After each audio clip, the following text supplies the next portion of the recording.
গ্রীষ্ম, বর্ষা কিংবা শীত যে কোনো মৌসুমেই সর্দি কাশির সমস্যা দেখা দেয়।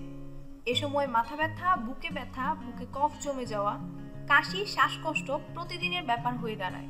যাদের ঠান্ডা অ্যালার্জির সমস্যা রয়েছে এ সময় তারা সবচেয়ে বেশি বিপদে পড়েন।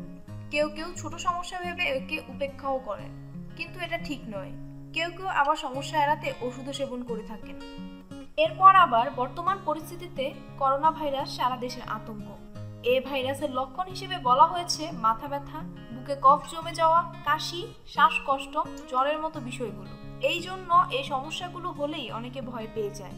তবে পরামর্শ হলো, এই সমস্যাগুলো হলেই ভয় পেয়ে যাওয়ার কারণ নেই। ঘরোয়া উপায়েও এসব সমস্যার সমাধান করা সম্ভব। আমাদের এই ভিডিওতে আলোচনা করব সর্দি কাশি দূর করার কিছু ঘরোয়া উপায়। ভিডিও শুরু করার আগে অনুরোধ করব, আপনি যদি এই চ্যানেলে নতুন হয়ে থাকেন তবে ডক্টর হেলথ টিপস সাবস্ক্রাইব করে বেল আইকনটি ক্লিক করুন।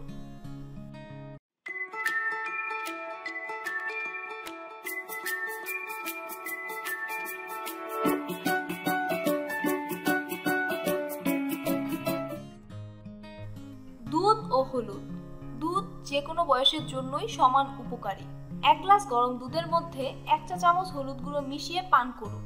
হলুদে অ্যান্টিভাইরাল ও অ্যান্টিব্যাকটেরিয়াল গুণ রয়েছে, যা সহজেই সংক্রমণ রোধ করে। আদা চা। সর্দি কাশি দূর করতে আদা চায়ের জুড়ি মেলা ভার। আমরা সবাই জানি আদা সর্দি কাশির জন্য কতটা উপকারী। আদা কুচি করে গরম পানি বা গরম চায়ে দিয়ে পান করুন, এতে সর্দি কাশির সমস্যা একেবারেই দূর হবে। লেবু ও মধু। লেবু ও মধুর মিশ্রণটিও আদা চায়ের মতোই অত্যন্ত উপকারী। 1 গ্লাস গরম পানিতে 2 চা চামচ মধু ও 1 চা চামচ লেবুর রস মিশিয়ে পান করলে সর্দি কাশি দূর হবে। রসুন। এতে প্রচুর পরিমাণে অ্যান্টিঅক্সিডেন্ট রয়েছে, যা সর্দি কাশির মোকাবিলায় অনেক বড় ভূমিকা পালন করে। এছাড়া এতে অ্যান্টিব্যাকটেরিয়া, অ্যান্টিভাইরাল ও অ্যান্টিফাঙ্গাল উপাদান রয়েছে, যা সংক্রমণ রুখতে পারে। চাইলে 4-5 কোয়া রসুন ঘিয়ে নেড়ে নিয়ে গরম থাকতে থাকতে খেয়ে নিন। ঘিয়ে ভাজা রসুন স্যুপের সঙ্গে খেলেও আরাম পাবেন এবং এটি সর্দি কাশির মোকাবিলাও করবে। আমাদের দেশে অনেক মেয়ে অনিয়মিত পিরিয়ড নিয়ে ভুগছে। এই সমস্যার কথা কাউকে মুখ ফুটে বলতে পারে না। তবে এই সমস্যা আপনার শরীরে বেশি দিন থাকলে বিয়ের পরে পড়তে পারেন মহা বিপদে। আর যদি কোনো বিবাহিত মেয়ের এই সমস্যা থেকে থাকে তবে সন্তান জন্মদানের ক্ষমতা হারানোর আগে এই সমস্যা ঠিক করে ফেলুন। খুব সহজে ঘরোয়া উপায়ে অনিয়মিত পিরিয়ডকে নিয়মিত করবেন যেভাবে, সেটা জানতে আই বাটনে দেওয়া এই ভিডিওটি দেখতে পারেন। এই চ্যানেলে আপনি নতুন হলে ডক্টর হেলথ টিপসের অন্যান্য ভিডিওগুলো দেখতে থাকুন।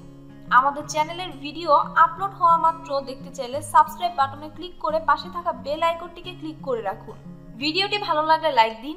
আমাদের চ্যানেলে কোন ধরনের ভিডিও দেখতে চান কমেন্টের মাধ্যমে আমাদের জানাতে পারেন এবং এই ভিডিওটি শেয়ার করে আপনার বন্ধুদের দেখার সুযোগ করে দিন। আল্লাহ হাফেজ।